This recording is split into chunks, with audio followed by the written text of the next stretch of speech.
crecer y por esto nos va a hacer pasar por prueba. Así que vamos a ir leyendo la palabra que nos dice en Efesios 6, 10, 20, una palabra muy conocida que es la armadura de Dios. Dice: por lo tanto, hermanos míos, fortaleceos en el Señor y en el poder de su fuerza.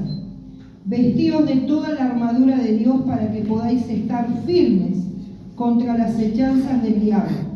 Porque no tenemos lucha contra sangre, contra carne, sino contra principados, contra potestades, contra huestes de maldad de las tinieblas de este siglo, dicen las regiones celestes. Por tanto, tomad toda la armadura de Dios para que podáis resistir en el día malo, y habiendo acabado todo, estad firmes. Estad pues firmes, ceñidos vuestros lomos con la verdad, y vestidos con la coraza de justicia, y calzados los pies con el apresto del evangelio de la paz.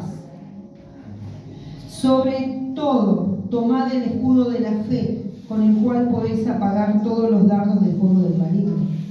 Y tomad el yelmo de la salvación y la espada del Espíritu Santo, que es la palabra de Dios, orando en todo tiempo con toda oración y súplica en el Espíritu, y velando en ello con toda perseverancia y súplica por todos los santos. ¿Qué nos está hablando? De una lucha espiritual. Nos está hablando de que vamos a tener un día malo. ¿Quién escribió la carta de los Efesios? Como siempre decimos, tenemos que saber el contexto y tenemos que saber de qué estamos hablando. Esta carta fue escrita por el apóstol Pablo a la iglesia de Éfeso, y la escribió en un momento muy particular de su vida. La escribió cuando estaba preso. Él estaba preso en Roma y desde sus prisiones escribió esta carta.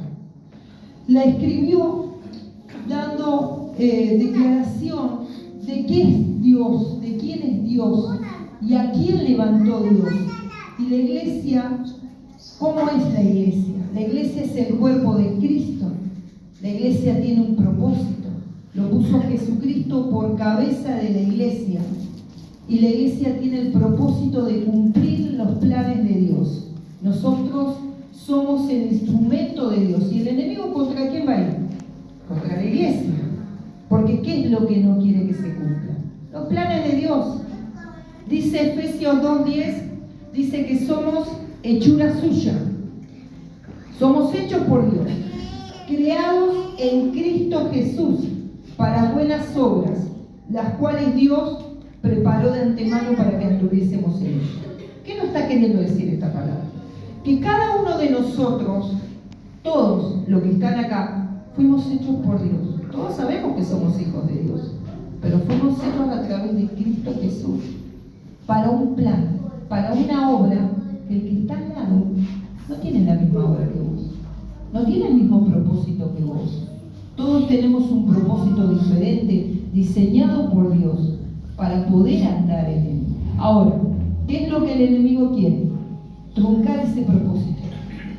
El enemigo no quiere que cumplas el propósito que Dios tiene para vos. Por eso el enemigo se levanta para apartarte de este propósito. Todos nosotros, dice que el cristiano es un soldado. Tienes que pelear sí o sí. Capaz que nosotros no sabemos lo que Dios depositó, no sabemos el propósito que Dios tiene para nuestra vida. Muchas veces al principio inclusive desconocemos la unción que se mueve en cada uno de nosotros cuando podemos fluir en el Espíritu Santo. Pero el enemigo sí sabe. El enemigo sabe lo que puso en vos. El enemigo sabe que si a nosotros se nos revela, lo que tiene el Espíritu Santo y quiénes somos en Dios, le podemos hacer mucho mal. Y si se nos revela de quiénes somos como iglesia, le podemos hacer mucho mal. Entonces, ¿qué empieza a hacer? Dice que él anda como león rugiente buscando a quién. ¿A quién devorar? ¿Ustedes vieron Discovery? ¿Qué es lo primero que hace el león? Está toda la manada ahí, toda la manada juntita, y algunos se empiezan a dispersar y se empiezan a poner aparte. Y no va contra toda la manada, va contra el que está al costado. Y lo empieza a correr, lo empieza a perseguir hasta que se lo come. Así quiere hacer el enemigo con nosotros. Porque si la manada está toda junta, si nosotros como iglesia estamos todos juntos y cada uno cumple la función, la labor del cuerpo de Cristo, el enemigo no puede. Dice la palabra de Dios, mirá lo que dice en 1 de Timoteo 6:12. Dice, pelea la buena batalla de la fe, échale mano a la vida eterna, la cual declaraste delante de muchos testigos. O sea, que tenemos que pelear. No nos queda otra. No hay un soldado que dice, bueno, yo me entro a la milicia, puedo estar bien, puedo estar tranquilo, pero soy un soldado de paz. No voy a pelear. Vos entras a la milicia, le decís hoy que no a Satanás y delante de muchos testigos decís yo soy cristiano y viene el Espíritu Santo sobre vos y te unge para una labor, empezás a caminar ahí y el diablo dice, este es mi enemigo. ¿Por qué? Porque saliste del diablo del lado de Satanás y te pusiste del lado de Dios. Entonces el enemigo no va a buscar a lo suyo, no va a buscar a un endemoniado, no va a buscar a alguien que hace lo que el enemigo quiere. ¿A quién quiere matar? Quiere matar a los hijos de Dios. El enemigo utiliza las mismas armas que Dios porque él es un imitador. ¿Vieron que muchas veces nosotros decimos que en la palabra que hay que atar al hombre fuerte? Bueno, el enemigo ata a los hombres fuertes también y a las mujeres fuertes de Dios. ¿Por qué? Porque no quiere que se desate lo que hay de Dios. Por eso nosotros tenemos que pelear la buena batalla de la fe. Y la fe nos paramos en cosas que no vemos. Porque la fe no la ves. La fe es aquello que yo creo, no lo que veo. Ahora nos quedan dos cosas. O peleamos o nos morimos espiritualmente. Hay muchos que mueren espiritualmente. Y hay muchos que deciden pelear. Y Dios va a dejar eso. ¿Vieron? ¿Se acuerdan de Job? ¿Quién fue el que tocó la vida de Job? ¿Quién pidió permiso? Satanás.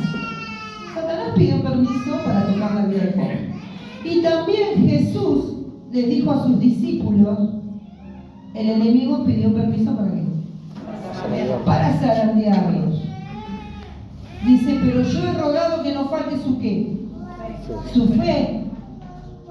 O sea que el enemigo de vez en cuando viene a zarandearnos. El cristiano es un soldado que lucha contra Satanás. Dice la palabra de Dios que nosotros tenemos lucha contra principados, contra potestades, contra gobernadores de las tinieblas, contra huestes espirituales de maldad en las regiones celestes. No tenemos lucha contra el hermano. No tenemos lucha contra el hermano, contra el que está al lado, contra mi suegra, contra mi suegro, contra mi amigo, contra mi esposo, contra mi esposa, contra mis hijos. La lucha es contra Satanás, contra las huestes espirituales de maldad. Muchas veces no nos ponemos de acuerdo.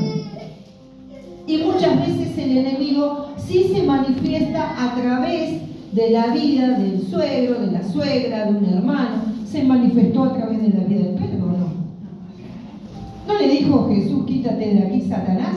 No le dijo, quítate de aquí, Pedro. Quítate porque Jesús discernía lo que se movía espiritualmente.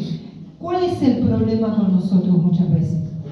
No discernimos quién se está moviendo espiritualmente en la vida del hermano, de la hermana, de mi marido, de mi mujer, de aquel que me está haciendo la guerra. Estamos discerniendo que es la carne. Estamos discerniendo que es Viviana, es fulanito, pero no discernimos que el enemigo, una hueste espiritual de maldad, tomó la mente y está hablando a través de la boca. Por eso nosotros tenemos que aprender primeramente a discernir los espíritus. Eso es lo que nosotros tenemos que aprender. Y el enemigo va a querer destruir por la boca de otros lo que se mueve en tu vida, lo de Dios, no lo carnal. Porque no va a querer destruir el enemigo lo carnal que hay en cada uno de nosotros. El enemigo va a querer destruir lo espiritual que se mueve en cada uno de nosotros. Esa unción especial que Dios puso en tu vida, el enemigo la va a querer destruir. No todas las unciones son iguales. Algunos tienen, dice que algunos son pastores, ¿o no? No todos son pastores. No todos son evangelistas. No todos son maestros de la palabra. No todos son profetas. No todos tienen el don de sanidad. No todos pueden ministrar liberación. Pero dice que todos esos son importantes en el cuerpo de Cristo. Porque si el pastor estuviera solo y no tuviera la otra parte del cuerpo, no tuviera el maestro de la palabra, no tuviera el profeta, no tuviera el evangelista, no puede.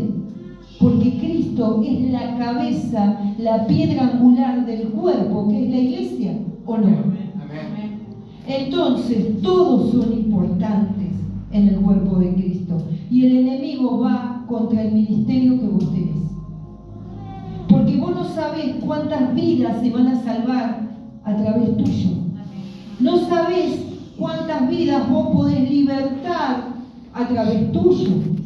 No sabés a cuántos vos les vas a poder enseñar la palabra. Muchos dice que mueren y mueren por falta de ¿qué? De conocimiento. La palabra no dice que mueren por otra cosa. Por eso necesitamos a los maestros de la palabra. Porque mucho pueblo murió por falta de conocimiento, porque desconocen el plano espiritual y la unción que se mueve en el otro, capaz que no te puede enseñar lo que Dios depositó, el don de sabiduría, el don de discernimiento de la palabra, el don de enseñanza. Y por eso nos necesitamos el don de profecía. Cada vez que Dios habla de la boca de alguien, necesitamos a los profetas de Dios. Inclusive el don de servicio. ¿Qué haremos sin los que sirven? Por eso el enemigo va contra el pueblo de Dios. Vamos a leer una historia que está en 1 Samuel 30. Y quiero mostrarte qué hizo este siervo de Dios cuando vino el enemigo en contra de él. 1 Samuel 30, del 13 en adelante, dice: Vino pues David con los suyos a la ciudad. He aquí estaba quemada, y sus mujeres y sus hijos y sus hijas habían sido llevados cautivos. Entonces David y la gente que con él estaba alzaron su voz y lloraron, hasta que le faltaron las fuerzas para llorar. Las dos mujeres de David, Abinoam, Jezrita, y Abigail, la que fue mujer de Nabal, el de Carmel, también eran cautivas. Y David se angustió mucho porque el pueblo hablaba de apedrearlo, puesto que el pueblo estaba, escuchen, en amargura de alma, cada uno por sus hijos y por sus hijas. Mas David se fortaleció en Jehová su Dios. Escuchad.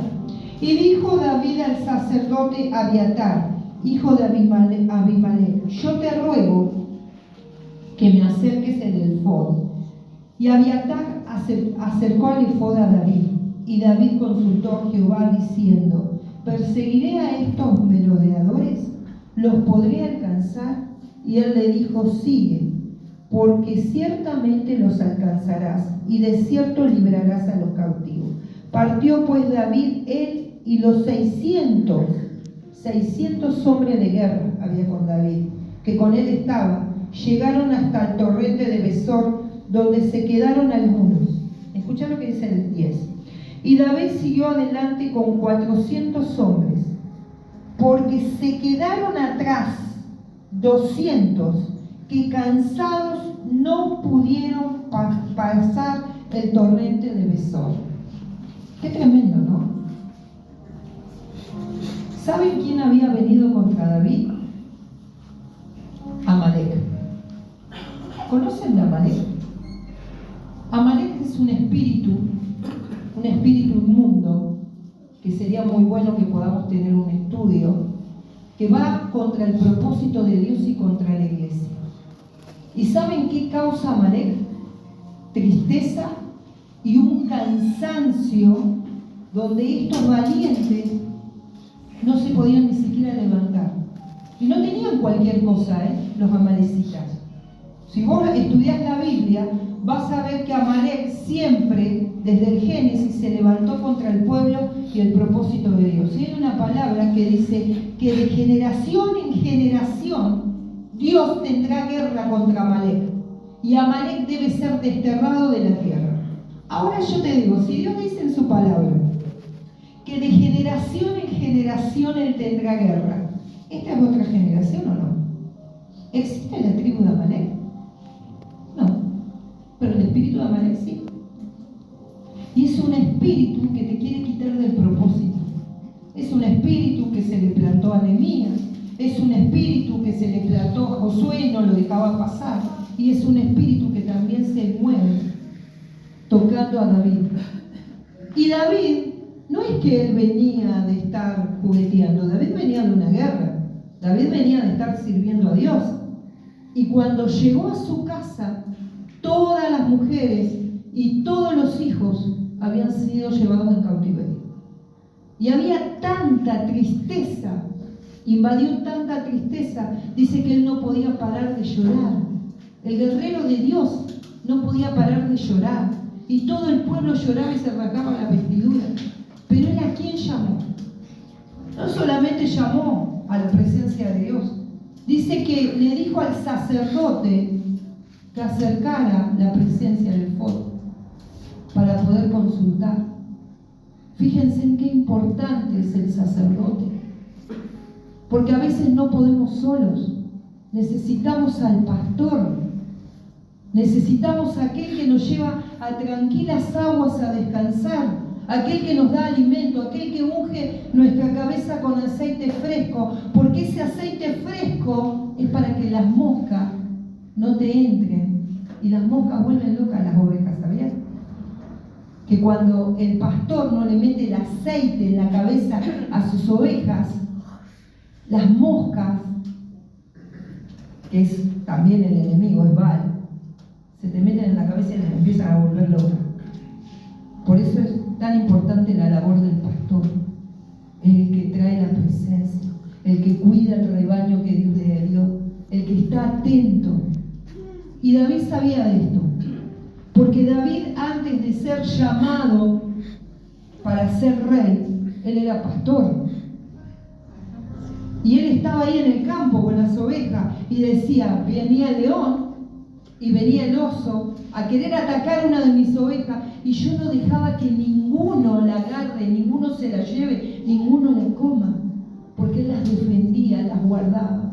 Y Jesús dijo, yo soy el buen pastor, el que da su vida por las ovejas. No soy un pastor asalariado que está haciendo comida a una de mis ovejas y se va y anda en otra. Necesitamos de esos siervos que se levanten, de esos siervos que vengan y cuiden. Porque muchas veces estamos así como estos guerreros y no podemos pasar al otro lado. Pregunto, iglesia, ¿tenían que pasar los 400 o los 600? ¿Por qué muchas veces se quedan muchos de nuestros hermanos? Porque no tienen fuerza ni siquiera para seguir. Y eso lo he visto, en esta semana, en la semana anterior, con todo aquel que preguntaba, ¿y siquiera? Acá hay una hermana que ni siquiera yo le conté que yo estaba mal y sabía que ella también estaba mal. Y a todos nos estaba pasando lo mismo. Estábamos teniendo un terrible ataque. ¿Por qué? Porque hay un propósito grande y porque viene algo grande para la iglesia. Y cada vez que viene algo grande para la iglesia, el enemigo no se va a quedar quieto. Porque va a querer empezar a atar y atacar a aquellos que están más débiles. Dice que lo primero que tengo que hacer antes de ponerme la armadura es ceñirme. Dice que yo me tengo que ceñir los lomos. ¿Saben qué es ceñirse los lomos? En la antigüedad, cuando peleaban, no sé si se acuerdan las vestiduras o han visto películas, ellos no tenían pantalones. Ellos usaban túnicas. Y yo creo que debe haber sido muy complicado pelear con túnica, los varones. Entonces, ceñirse era, ¿vieron cuando, no sé si hay algunas mujeres acá, yo era media traviesa cuando era chica y me gustaba jugar, y por ahí cuando me ponían pollera, me ataba la pollera abajo y parecía una pollera pantalón. Entonces no se nos veía nada y andábamos ahí. Eso es ceñirse, es como ponerse los pantalones, es pararte para la batalla. Pero yo me tengo que ceñir los lomos y decir, bueno, ¿sabes qué? No me puedo escapar, no tengo fuerza, pero tengo que pelear. Entonces yo me voy a ceñir y te voy a hacer frente. Y esto hizo David. Se ciñó, se fortaleció en Dios y en el poder de su fuerza, porque ningún soldado de Cristo puede con su propia fuerza. Nosotros necesitamos la fuerza espiritual y necesitamos las armas espirituales y la armadura espiritual. Yo no puedo, vos tampoco podés, porque somos carne y es con mi espíritu, dice el Señor. No con nuestras fuerzas, sino con las fuerzas espirituales. Fíjate lo que dice, me encanta esta palabra, 1 Samuel 17:45. ¿Qué le dijo David a Goliat? Tú vienes a mí con espada, lanza y jabalina, mas yo en el nombre de Jehová de los ejércitos, el Dios de los escuadrones de Israel, a quien tú has desafiado. Como diciendo, bueno, estoy parada delante de mi gigante. Y mi gigante viene con todo eso, pero no te va a pelear Viviana, no te va a pelear Patricia, no te va a pelear Cari. Yo vengo en el nombre de Jesús, me paro del lado de Jesús, en el nombre del Dios de los ejércitos de Israel, vengo en tu nombre. Y con una piedra lo bajó. Pero no lo bajó con la piedra, ¿saben con qué lo bajó? Con la palabra. Es la palabra la que baja al enemigo, no la piedra. Lo segundo que me debo poner es el cinto de la verdad. Jesús es el camino, la verdad y la vida. Juan 14:6. Es la autoridad sobre todo el mundo espiritual. No hay otra autoridad. Dice que debajo de él está toda autoridad espiritual. Jesucristo está por encima de toda potestad, por encima de todo principado. Él es la autoridad. Y yo, de la única manera que me puedo parar, es del lado de Él, del lado de la verdad. No hay otra verdad. Y dice que su palabra es verdad. Ahora, ¿Satanás qué es? Padre de toda mentira. Él es un mentiroso desde el principio. Él te va a mentir. Él te va a decir que no podés, que ya fuiste. Él te va a empezar a atar como una araña. Va a querer que no te pares, va a querer que no pelees, va a querer que ni siquiera te muestres. ¿Se acuerdan de Elías? Ningún hombre fue más poderoso que Elías. Pero Elías, ¿dónde terminó? En una cueva. ¿Por la voz de quién? De una bruja. Por la voz del enemigo, el hombre que había desgollado a 500 profetas de Baal terminó en una cueva asustado por una mujer. Pero en realidad no era una mujer, era un espíritu inmundo que estaba empezando a carcomer la vida de Elías. Y muchas veces el enemigo viene así, pero nosotros nos tenemos que parar en la verdad, en Cristo, en lo que somos en Cristo, en qué dice el Señor de mí. Pero yo no me puedo parar en la verdad si muchas veces yo hablo mentira el uno con el otro. Si muchas veces vos preguntás por algo y por salir decimos una mentirita piadosa, me estoy sacando el cinto de la verdad y me estoy parando del lado del enemigo, porque Satanás es padre de toda mentira. Por eso la palabra de Dios, fíjate lo que dice en Efesios 4:5. Hablen verdad los unos con los otros, porque somos miembros los unos de los otros. Somos miembros. Somos ese cuerpo. Cuando una parte del miembro está triste, dice que todos los miembros se entristecen. Y cuando la otra parte del miembro está alegre, todos nos alegramos con Él. Eso también dice la palabra. Nosotros nos tenemos que unir como miembros. Tenemos que saber que no somos nosotros solos. No es nuestro grupo de vida. No es que mi ministerio, es tu ministerio, es tu grupo de vida. Es lo que le pasa a Caro, lo que le pasa a David, lo que le pasa a Adriana, lo que le pasa a Fabi, lo que me pasa a mí. ¿Por qué muchas veces nos desaparecemos? ¿Por qué muchas veces no estamos? ¿No estaremos por ahí metidos en una cueva como Elías, perseguidos por el enemigo? ¿No estaremos cansados como los valientes de David, que ni siquiera podemos pasar para el otro lado como está por pasar la iglesia? La iglesia está por pasar para el otro lado, para socorrer a muchos. Pero hay muchos que estamos muy cansados y que ya no podemos más.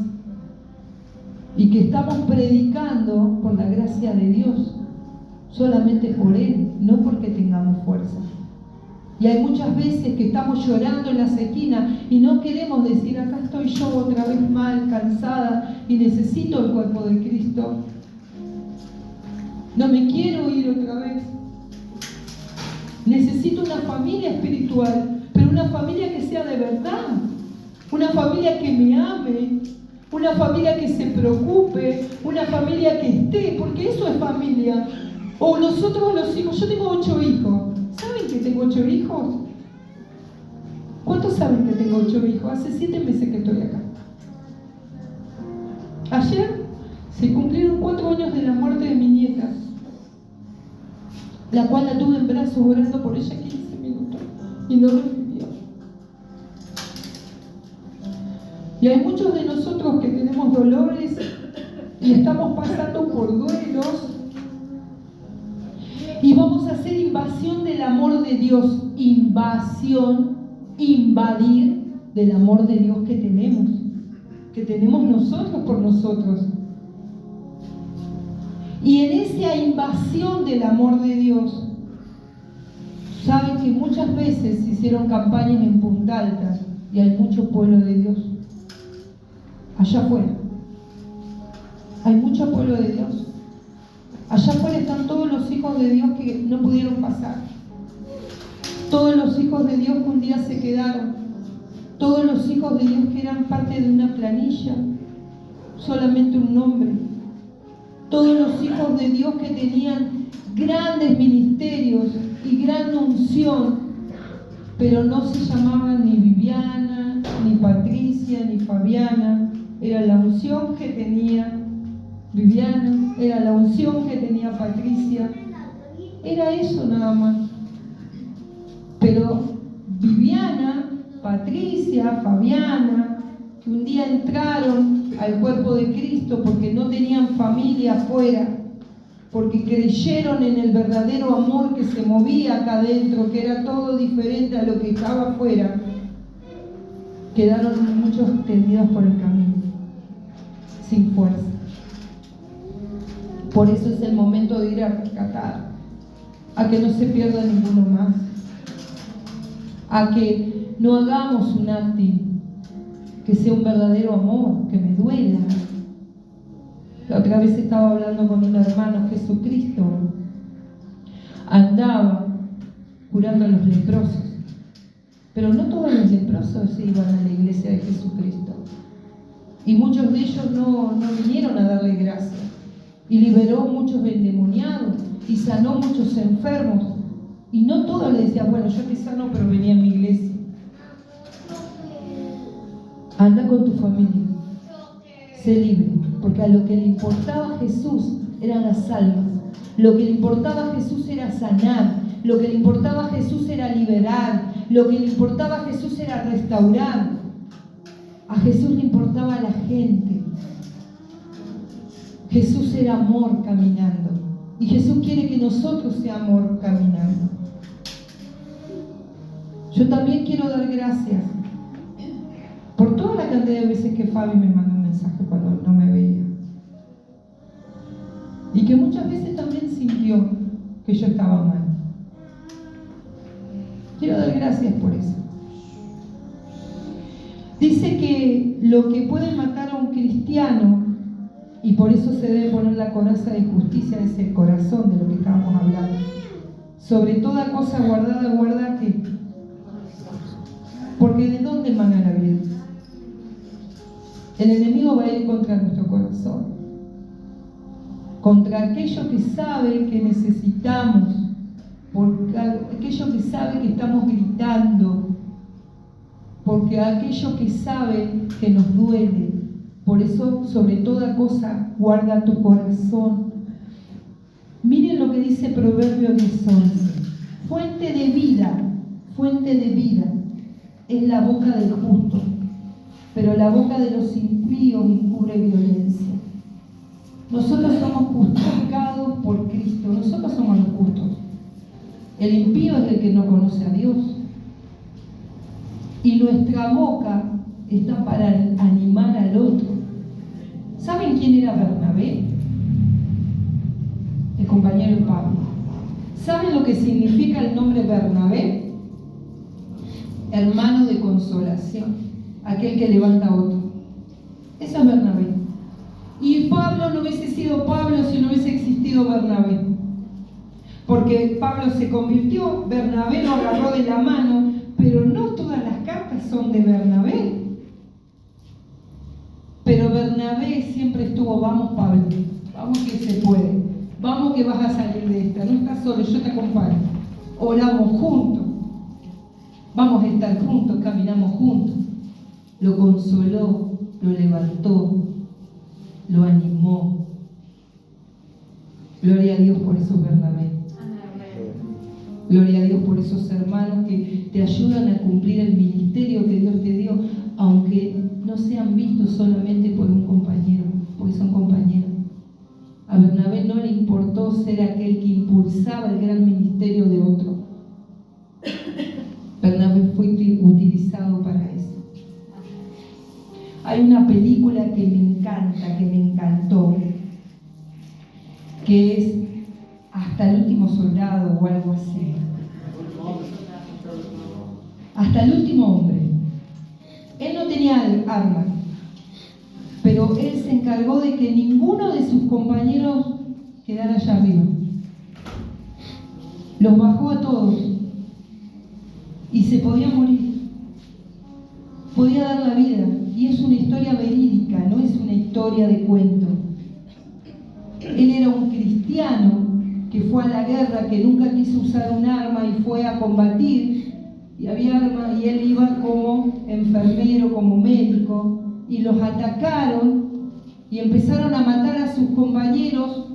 Huyeron los demás, pero él se quedó con sus compañeros escondidos, y uno a uno fue bajando a sus compañeros.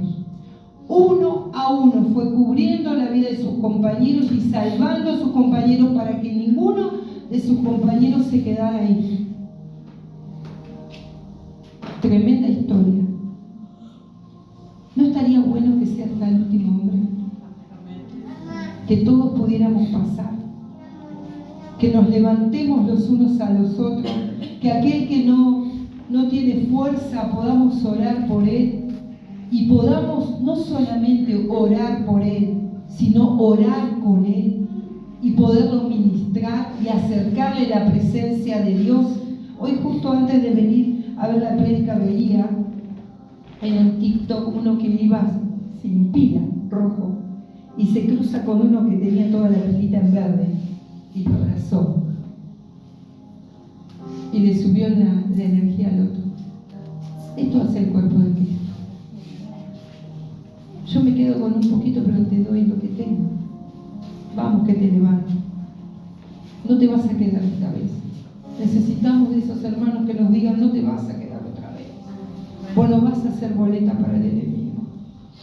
Eso es importante en el cuerpo de Cristo. Sos mi hermana y te amo y te voy a bancar. Y muchos de nosotros somos imbancables, y es verdad, tenemos carácter especial. Pero el amor cubre multitud de faltas. Eso es lo que necesitamos.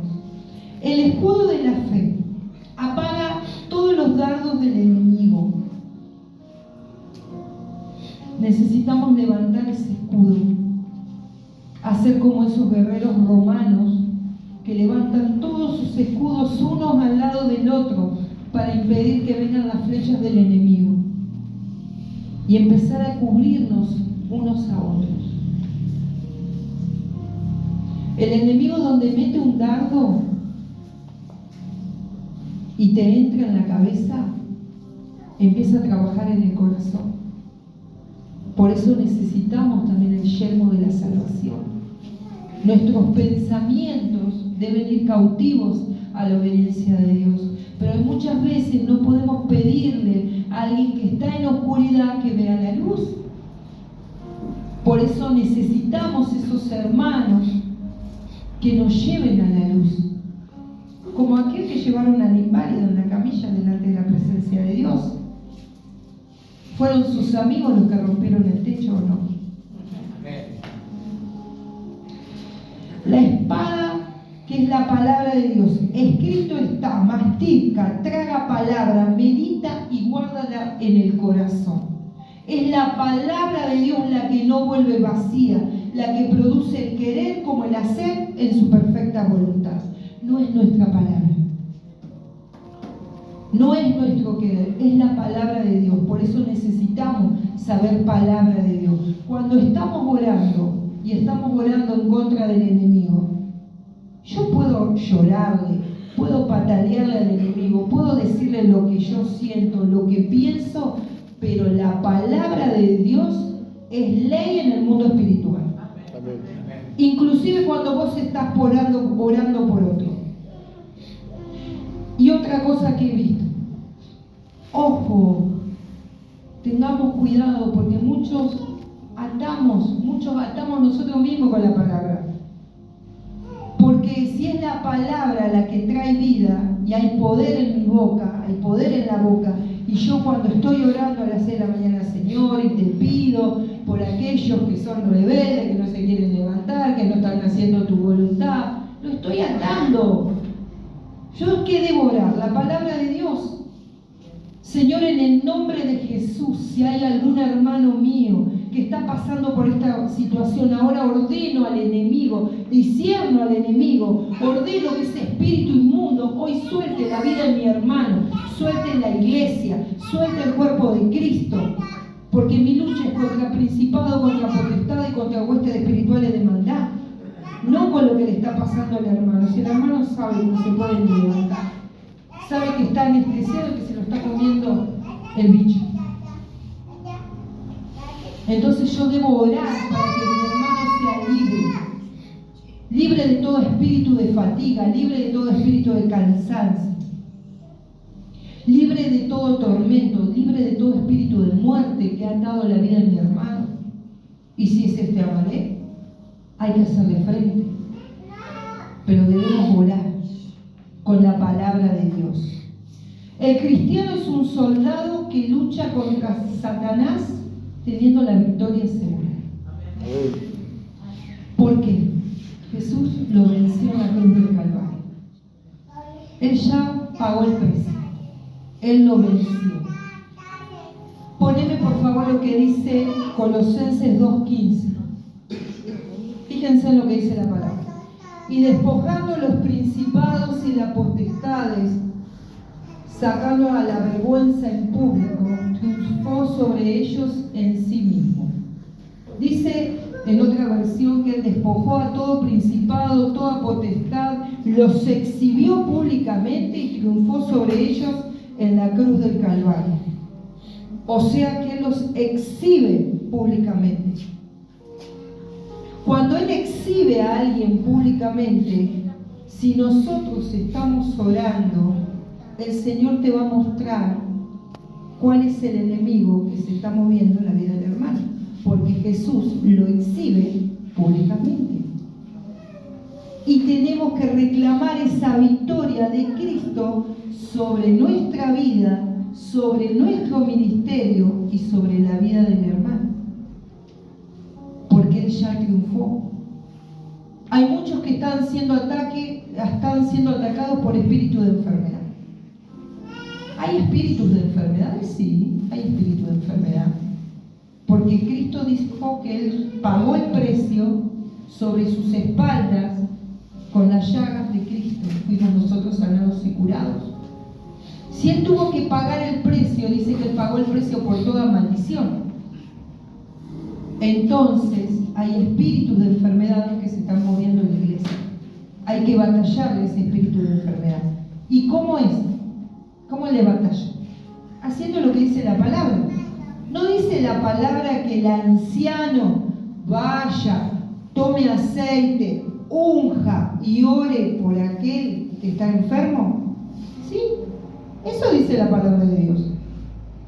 Y si muchos de nosotros estamos en pecado, no dice la palabra de Dios que muchas veces cuando tiene el pecado en nuestra vida, si confesamos nuestros pecados, no a cualquiera, a ese anciano, y ese justo ora por nosotros, nosotros seremos libertados del pecado. Eso nos dice la palabra de Dios. Pero ¿cuál es nuestro problema? Que muchas veces no se acciona según la palabra. Porque hay muchos que tampoco pueden salir del pecado, porque sus pecados no son confesados a aquella persona justa que ore por ellos y le saque el derecho a Satanás y liberte la alma de esa persona. Porque hasta que esa alma no sea libertada, esa persona va a salir con una cadena hasta ahí. Hasta ahí, porque el enemigo no la deja pasar más allá, porque está con una cadena. ¿Y saben qué termina pasando? Se terminan frustrando. Porque dicen el Evangelio no me sirve a mí porque yo no puedo. Trato, ayuno, oro, trato y no puedo. Porque necesita del otro. Necesita del otro que lo liberte, necesita del otro que lo sane, necesita del otro, necesita del cuerpo de Cristo, nos necesitamos, porque solos nos morimos. El reino de los cielos, dice Mateo 11:12,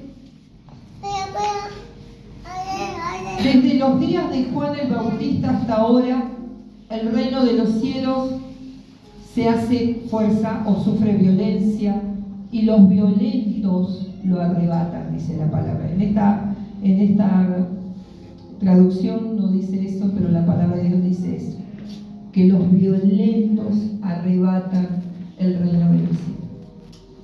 Dice que el botín será arrebatado de la mano del valiente y los cautivos de la mano del tirano, dice en otra parte de la Biblia.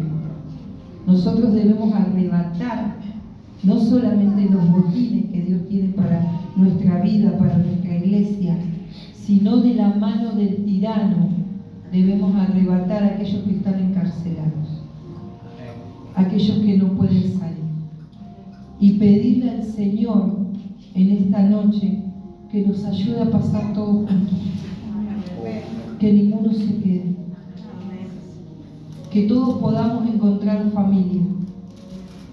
Nosotros añoramos esa familia, todos nosotros. Yo creo que los que están afuera, en este tiempo estuve hablando un montón de hermanos cristianos que vienen de otra iglesia y ninguno de ellos quiere saber nada. ¿Saben por qué no quieren saber nada?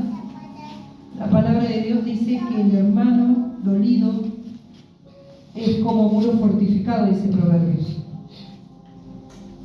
Porque lo único que desconocieron es el amor. El amor que decimos tener. Y el amor que necesitan. La profecía pasará. La palabra pasará. Todo pasará. Pero lo único que no pasará es el amor. Porque el amor va a permanecer por siempre y para siempre, porque Cristo es amor. Y el amor cubre multitud de faltas. El amor levanta, el amor restaura, el amor sana. El amor te envuelve, el amor te ayuda. Y necesitamos amor. Necesitamos del amor. Necesitamos de ser parte. Necesitamos que ese amor pueda cubrir multitud de pecados que muchas veces nos las mandamos y muchas veces estamos cansados, pero necesitamos del otro hermano que nos ame. Y todos los que están afuera también lo necesitan. Y cuando descubran que es una iglesia que ama, que cuida, que restaura, que levanta, que son discípulos de Cristo, porque los discípulos de Cristo hacen eso. Dice, conocerán que son mis discípulos y qué. Si se aman unos a otros. Si se aman unos a otros, dice el Señor en su palabra, conocerán que son mis discípulos. Y el mismo Señor mandará a toda esa gente, y hay una promesa en la Biblia que dice que muchos correrán de todos lados y tomarán a un hijo de Dios y le dirán, yo iré donde tú estás, por causa de Jehová tu Dios. Vamos a orar.